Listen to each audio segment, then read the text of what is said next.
My name is Halima. I am 16 years old. I live in a small village where the sun rises early and poverty never sleeps. My mother wakes before the rooster crows. My father sits under the mango tree, coughing from a long illness. We eat once a day, sometimes less.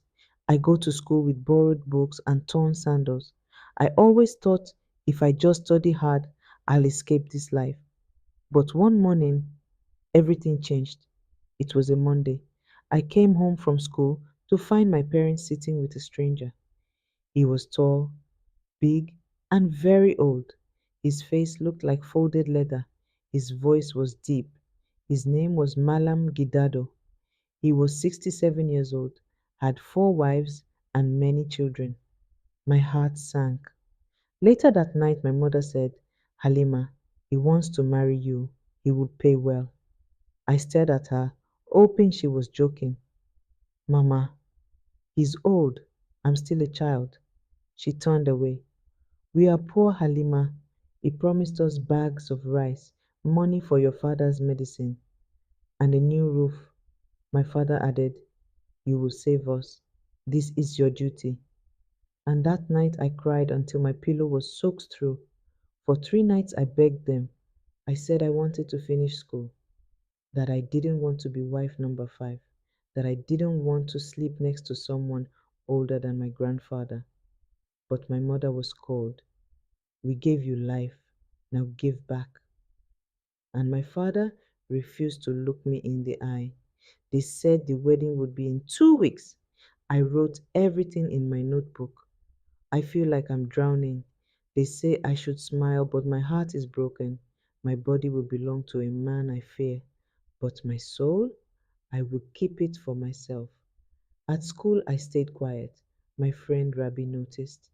You look like you're leaving but already gone, she said. I told her. She held my hand tightly. You don't deserve this, she whispered. That was the first time someone said it out loud. They brought the bride price: goats, yams, rice, and money. My father smiled. For the first time in weeks, a new wrapper was bought for me: gold earrings. Enna, my mother said, you will look beautiful in your wedding veil. But I didn't want beauty. I wanted freedom. The night before the wedding, I stared at the stars. I whispered, Mama, Baba, I am not a prize. I am a person. I didn't sleep. At dawn, I stood in front of the mirror and I saw a girl I didn't recognize, dressed like a bride but dying inside. Drums played, women sang, they painted my hands, they tied my veil. My mother stood beside me, smiling. My father looked proud. And me? My feet felt like stone. As they walked me toward the compound of Malam Gidado, I saw his other wives watching me. None of them smiled. One of them had a baby strapped to her back and sadness in her eyes. And in that moment, I knew this was not love.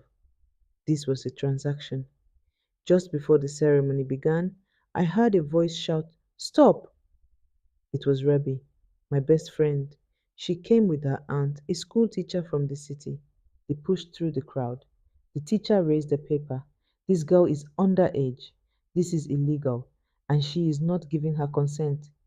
People gasped. My father shouted, Stay out of our family matters. But the teacher stood strong. Your daughter is not a cow. You cannot sell her. For the first time, I saw fear in my parents' eyes and hope in my own. The teacher took me to the city. I didn't even get to pack.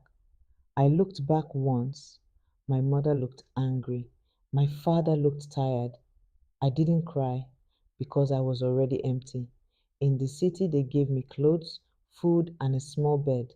I slept for 12 hours. I woke up and cried like a baby. But this time, they were tears of freedom. I live in a home for girls now. I go to school again. I still remember my parents. I send them letters. Sometimes I cry for them.